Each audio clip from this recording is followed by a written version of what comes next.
Un jour, vous connaissez l'histoire où 3 hommes se sont retrouvés lors d'une nuit bloqués dans une grotte. Ils étaient dans une grotte la nuit, se sont arrêtés pour une pause et un gros rocher est tombé.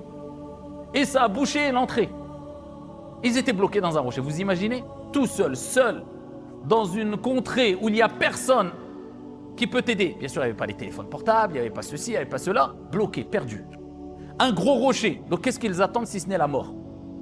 Eh bien, ils se sont dit, qu'est-ce qu'on va faire? Et qu'est-ce qui s'est passé? Et quelle leçon à prendre ici? La leçon à prendre, c'est que même quand tu vois que toutes les portes se ferment, c'est-à-dire que tu as plein de problèmes dans la vie, eh bien, sache que si tu t'en remets à ton Seigneur, il y aura toujours cette porte qui sera ouverte. L'aide d'Allah subhanahu wa ta'ala. Mais pour qu'Allah t'aide, il faut lui demander et il faut se rapprocher de lui avec des œuvres salutaires, des bonnes actions. Eh bien, chacun a dit, qu'est-ce qu'il nous reste à faire? Si ce n'est invoquer Allah. Mais ils ont dit, qu'est-ce qu'on va faire? Eh bien, on va se rappeler d'une bonne action qu'on a fait un jour, qu'on a fait vraiment pour Allah, sincèrement, et on va dire, ya Allah, cette action que j'avais faite pour te satisfaire, si j'ai été sincère, si je l'ai fait pour toi, eh bien, secours-nous. Et ici, à Shahid, ici, ce qui nous importe le plus, c'est ce qu'a dit une personne concernant son action. Chacun a fait une invocation. Il dit, Allah, j'ai fait telle chose, si j'ai fait telle chose, eh bien, si je l'ai fait pour toi, sauve-nous.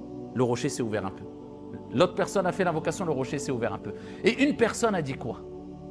Ya Allah, un jour, alors que mes parents étaient près de moi, ils allaient s'endormir et ils avaient faim. Je suis sorti pour aller leur chercher du lait. Et quand je suis rentré, j'ai vu mes parents qui étaient endormis. Je n'ai pas voulu les brusquer. Parce qu'on ne brusque pas les parents. Allah il dit dans le Coran, فَلَا تَقُلْ لَهُمَا ouf, juste ouf, ouf. Il n'y a rien d'en dessous. Juste, qu'est-ce que tu veux dire de moins que ouf? C'est un soupir. Ça c'est haram, c'est interdit. Parce que c'est un manque de comportement vis-à-vis de tes parents et vis-à-vis d'Allah parce que tes parents t'ont tout donné. Tu leur dois tout.